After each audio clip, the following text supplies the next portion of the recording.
Are the Rams the team to beat? They are. In a stacked NFC? They are. They're the best team in the NFC. And last year in the playoffs, going in, it was like a lot of us liked the Saints. Because when we looked at it, we thought, here are the top teams, the Vikings, the Saints, the Rams. But who do you trust the most in those situations? Drew Brees, right?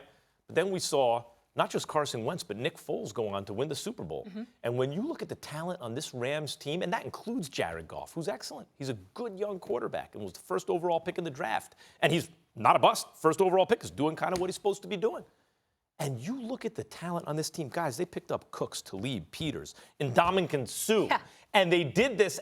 By the way, they have on their team presently the reigning offensive and defensive players of the year and added those guys. Right. And Stephen A. and Molly, what I can't wait to see on this team, this is my theory about football, and I don't care how much the game has changed. Offensive line, defensive tackles. Because either you have a pocket or you don't. I don't care how mobile the quarterback is, how many different things. You got a pocket or no. And in my lifetime, I cannot remember the best and maybe second best defensive tackles in the entire world playing side by side on a stacked team. This is going to be fun, and I believe they get out of the NFC. Max Kellerman, I can't blame you for feeling that way. I have a sneaky suspicion that that's not going to be the case this year. I'm still going to roll with the Eagles. Here's where I'm thinking, though. Listen to what I'm saying.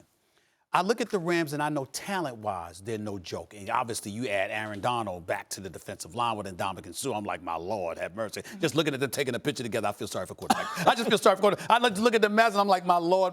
You ain't stepping into nothing. God bless the quarterback that gets hit by them. I mean, it's really a shame. I'm very, very scared for the opposing quarterbacks, no question. But here's where it gets interesting. And I'm going to throw this out to you. And both of you are more than qualified to appreciate my point, even more so than me. Weather conditions do matter. See, when you're accustomed to being in Southern California, life is nice. Mm-hmm. And then all of a sudden, when you got to go to inclement weather and you got to go to those rougher conditions, when it really, really counts, it's a little bit different world when you're accustomed to chilling in Southern California. And let me get a little soft now. Get a little soft now. Now, listen to what I'm saying here. I'm looking at the schedule, all right? They got the Chargers on their schedule. They got Minnesota on their schedule. They got Seattle and Denver and San Francisco back-to-back road games, even though San Francisco is within their division. They got Green Bay on their schedule. They got a road game in New Orleans on their schedule. They got Kansas City on their schedule. They got Khalil Mack and the Chicago Bears on their schedule now. On the road at Soldier Field. What day is that game? December 9th. Damn it, it's cold in October in Chicago. Don't get me started with December. So I'm looking at it from the perspective that you got all of this stuff going on, right? And I'm thinking you're going to have a little rough patch along the way where you'll make the playoffs, but in the same token, are you going to have home field advantage? Chances are no, you're going to have to go on the road, and I'm here to tell you right now, they ain't winning at Lincoln Financial Field, they ain't winning at Lambeau Field, and they ain't winning at the Superdome in New Orleans, and that's where I'm at with it.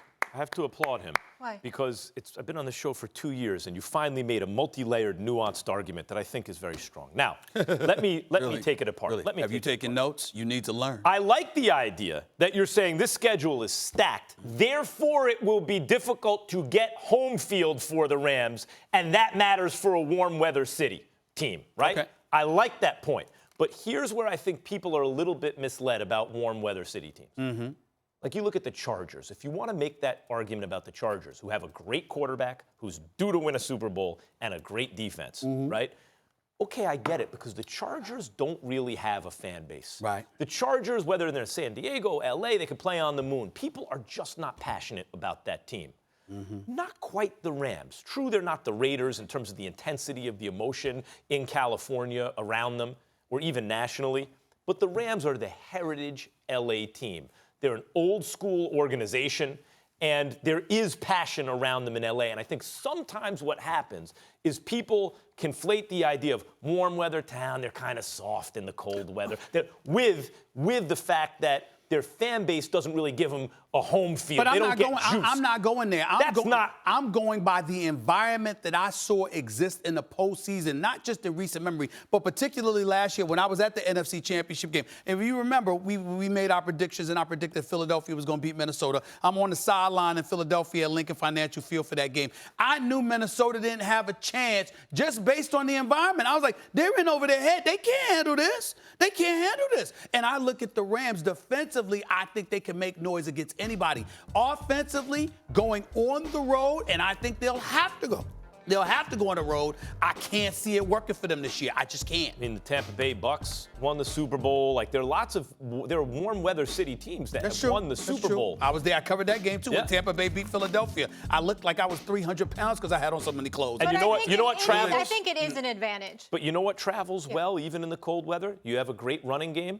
Yeah, you might have, like, this year might be the year Gurley becomes the best running back in the business ahead of Le'Veon Bell. Okay. There's a good chance of that. You have a defense. Yeah, that defense will travel. That defense will travel anywhere. You think those defensive tackles, you think Ndamukong Suh and Aaron Donald will be worried about the cold weather? That's just going to make it worse on the opposing quarterback. Minnesota's real good, too, and they get Dalvin Cook back as well. I don't know if you don't Minnesota's trust in good. Kirk Cousins, but we can't sleep on them. I don't trust in Kirk Cousins. That's my issue. Nor their receivers, Stephon Diggs and these boys, they can play. I get all of that. Diggs but Diggs is good. But I don't trust Kirk Cousins. Defense is good, I do not. And that running game I is do bad. not.